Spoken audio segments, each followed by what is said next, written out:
Hey guys, it's Blackstone Betty. One thing we all love is bacon on the Blackstone, but I'm going to show you how to turn that bacon griddled on the Blackstone into a quick, easy breakfast, lunch, or dinner. It's pasta carbonara, however it is that you say it. It is so simple, so quick, one of my family favorites, and so inexpensive. You guys are going to love this one, so join me so I can teach you guys how to make this on your Blackstone at home.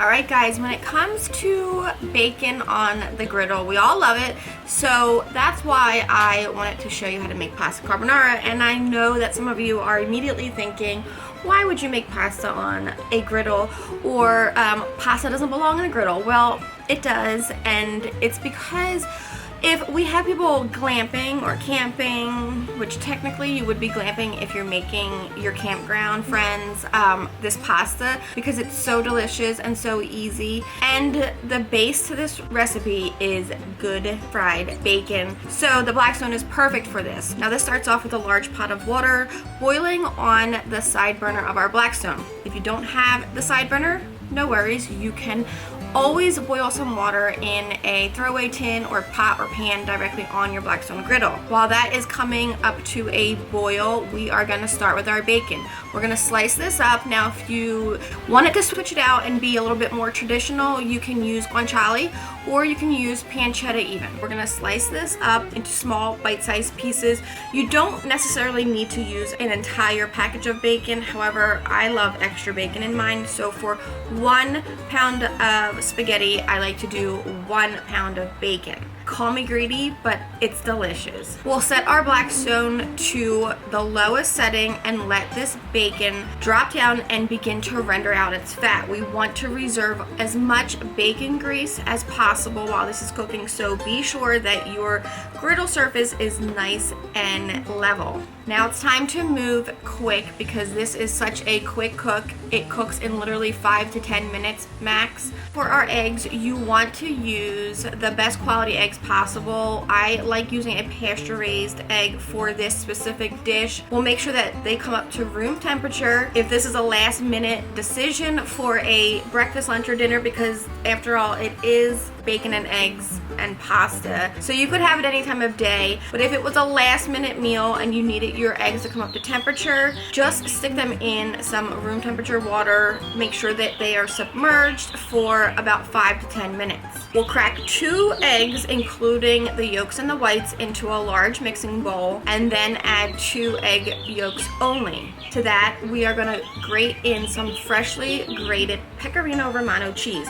This is nutty and buttery and salty, so you won't need to add any salt to this dish, especially because our bacon is also salty. So hold off on any salt until you're ready to serve and taste it. We'll whisk this together. You want it to be a thicker consistency. That cheese really needs to thicken up these eggs. You can go from anywhere from the thickness you see here to even pasty, adding more cheese as needed until it looks perfect. We'll add in some fresh cracked black pepper. Give it one more whisk. Now this is ready. We'll slide it aside and jump over to our garlic. I have a few fresh garlic cloves I'm going to smash down and add them to my bacon. This is going to flavor up our bacon a little, giving it that garlic flavor, yet these pieces are nice and large that we can remove them before serving. Now our bacon is almost done. It's looking awesome. So let's drop down our spaghetti. I'm using Delalo spaghetti, one of my favorite pasta brands. Before we do that, we need to salt our water. So I have about a tablespoon to 2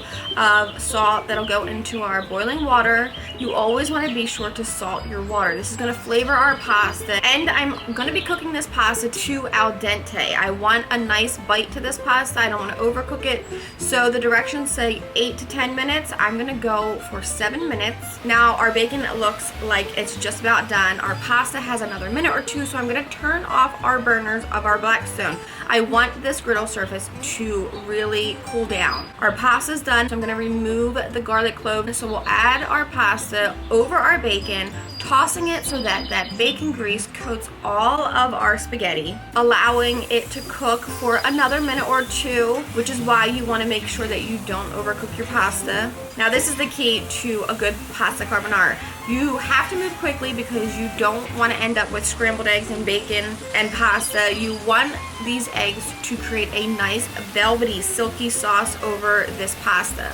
So we'll slowly add in a ladle of the starchy pasta water into our egg and cheese mixture, a little at a time, drizzling it in nice and slowly and mixing it. This is going to create a nice, gorgeous sauce.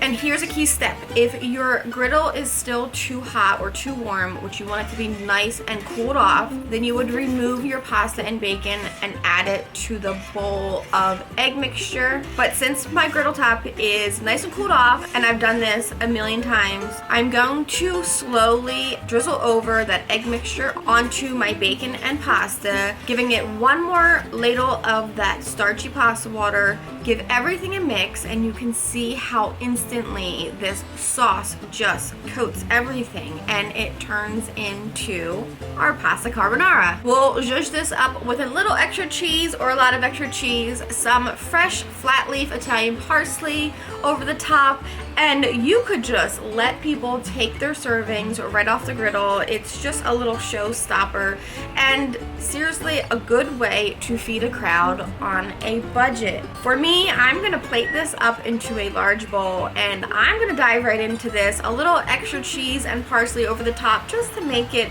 more gorgeous than it already is. And this is one of my family favorites. I can never get enough of it. It really is the perfect dish, well, at least for me being Italian, for any time of day. It's got eggs, it's got bacon, and my absolute favorite pasta. And I know you guys are gonna just love this one, so I'm challenging you to go try to make this.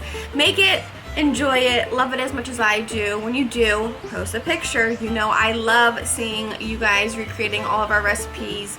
So tag Blackstone products and tag Blackstone Betty so I don't miss it. Until next time, I'm Blackstone Betty and I cannot wait to see who is eating some pasta carbonara off of the Blackstone.